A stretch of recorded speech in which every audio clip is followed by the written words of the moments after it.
डनकाशी news channel, सच है तो बोलेगा।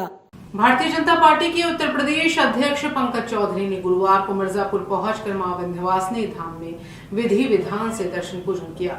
इसके बाद भाजपा कार्यालय में आयोजित पत्रकार वार्ता के दौरान उन्होंने अयोध्या में राम मंदिर से जुड़े कथित चोरी प्रकरण सहित विभिन्न राजनीतिक मुद्दों पर अपनी प्रतिक्रिया दी।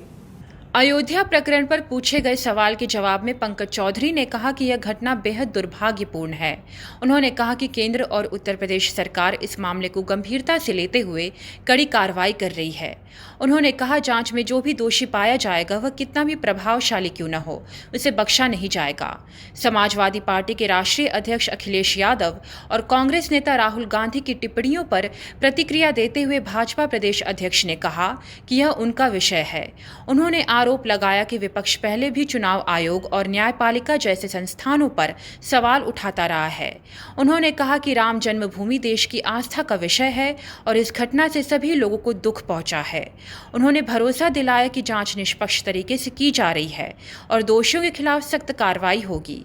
राम मंदिर ट्रस्ट की भूमिका पर पूछे गए सवाल के जवाब में पंकज चौधरी ने कहा कि मंदिर का संचालन ट्रस्ट के माध्यम से होता है और सरकार का उसमें कोई प्रत्यक्ष हस्तक्षेप नहीं है। उन्होंने कहा कि ट्रस्ट के पदाधिकारी भी जवाबदेह हैं और जांच में जो भी दोषी पाया जाएगा उसके खिलाफ नियमानुसार कार्रवाई की जाएगी। भाजपा के एक रोड शो में हनुमान की वेशभूषा धारण किए पात्र के नृत्य को लेकर पूछे गए प्रश्न पर उन्होंने कहा कि कार्यकर्ता कई बार उत्साह में ऐसे कदम उठा लेते हैं। उन्होंने इसे दुर्भाग्यपूर्ण बताते हुए कहा कि ऐसी घटनाएं नहीं होनी चाहिए थी। देखिए, अखिलेश यादव क्या बोलते हैं, राहुल गांधी क्या बोलते हैं, ये उनका विषय। और अगर आप देखें तो इसके पहले चाहे चुनाव आयोग हो चाहे कोर्ट के ऊपर भी वो लोग कहीं ना कहीं आरोप प्रत्यारोप करते रहे। और राम जन्मभूमि का जहाँ तक सवाल है, हम सबको भी बहुत दुख है उस बात का। एक खेद का विषय है, एक दुर्भाग्यपूर्ण घटना हो गई है, लेकिन आप इतना विश्वास रखें कि हमारी सरकार चाहे दिल्ली की हो चाहे उत्तर प्रदेश की सरकार हो, कड़ा से कड़ा स्टेप भी उठा रही है। और निश्चित तौर से मैं आपको बताना चाहता हूँ कि कोई भी दोषी चाहे कितना भी बड़ा होगा वो बख्शा नहीं जाएगा।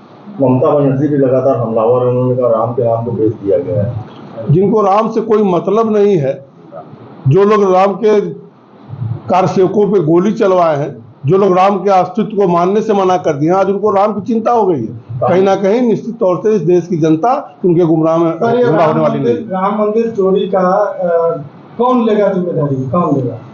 देखिए, राम मंदिर चोरी में हुआ है, जिम्मेदारी बीजेपी लेती है, तो चोरी हो गई तो उसकी जिम्मेदारी कौन लेगा? आप देखो कि मंदिर बनने के बाद उसका एक प्रभावी ट्रस्ट बना हुआ है, ट्रस्ट की ही देख रेख में होता है, सरकार का उसमें कोई इंटरफेरेंस नहीं होता है। और निश्चित तौर से जो भी ट्रस्ट का हेड है वो भी जवाबदेह होगा और जो जांच में दोषी पाया जाएगा निश्चित तौर से कड़ी सजा दी जाएगी। पूर्वांचल की खबरों से जुड़े रहने के लिए आज ही सब्सक्राइब करें हमारा YouTube चैनल डनकाशी और हाँ, लेटेस्ट अपडेट्स के लिए बेल आइकन को प्रेस करना ना भूलें।